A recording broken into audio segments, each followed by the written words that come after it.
جو شخص میرے ذکر سے دور رہے گا، جو شخص میرے ذکر کو نہیں کرے گا، جو شخص میرے ذکر سے اعراض کرے گا، جو میرے قرآن سے دور رہے گا، قرآن کو اپنے سینے سے نہیں لگائے گا، قرآن کے الفاظ اپنے سینے سے نہیں لگائے گا، قرآن سے محبت نہیں کرے گا، قرآن کو چومے گا نہیں، قرآن کو صرف الماری میں رکھ کر اپنی باتوں میں مشغول رہے گا، الماری میں رکھ دے گا اور دیگر کاموں میں مشغول رہے گا،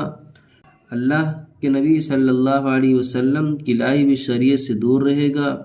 دین کی باتوں سے دور رہے گا، اسلام کی باتوں سے دور رہے گا، حضور کی لائی ہوئی شریعت سے اجتناب کرے گا، حضور کے پیغام سے دور رہے گا، حضور کے پیغام کو سنے گا نہیں، حضور کے پیغام پر عمل نہیں کرے گا، تو ایسے شخص کو اللہ تبارک و تعالی حشر کے دن ایک انعام دیں گے۔ وہ انعام یہ ہوگا کہ اللہ تبارک و تعالی اس آدمی کو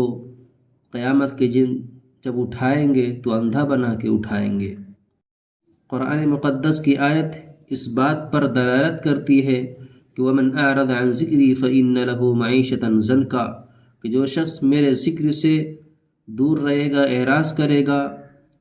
اس کا انعام یہ ہے دنیا کے اندر کہ اس کی زندگی میں تنگی ہوگی، وہ پریشان رہے گا، تنگ رہے گا، لاچار ہو جائے گا، مجبور ہو جائے گا، بے بس ہو جائے گا، بیماریوں میں مبتلا ہو جائے گا، بیماریوں کا شکار ہو جائے گا، ڈپریشن کا شکار ہو جائے گا، اور اٹیک کی بیماری اس کو پڑ جائے گی، یعنی کسی بھی طریقے کی بیماری اس کو مل سکتی ہے،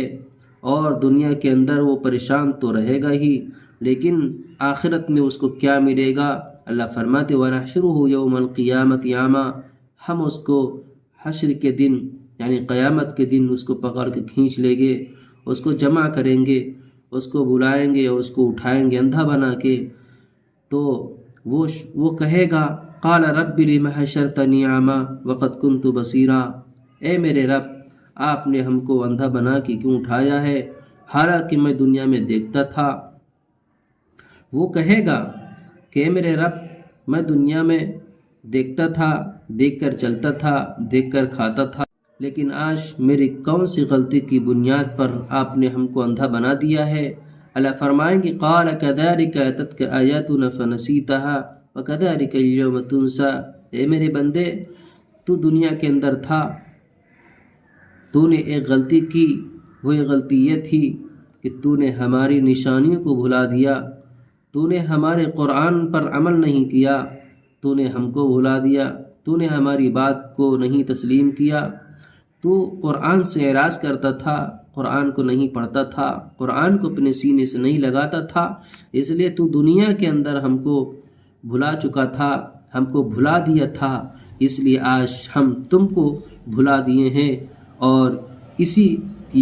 کی نحوست ہے اور اسی کا انجام ہے کہ دنیا کے اندر تو نے ہم کو بھلایا اور آج ہم تم کو بھلا رہے ہیں۔ تو یہ اللہ تبارک و تعالی نے اس انسان کو بتایا، اس اپنے بندے کو بتایا کہ جو شخص قرآن سے اعراض کرتا ہے، قرآن کو اپنے سینے سے نہیں لگاتا، اس کا حشر یہی ہوگا جو آپ کے سامنے ذکر کیا۔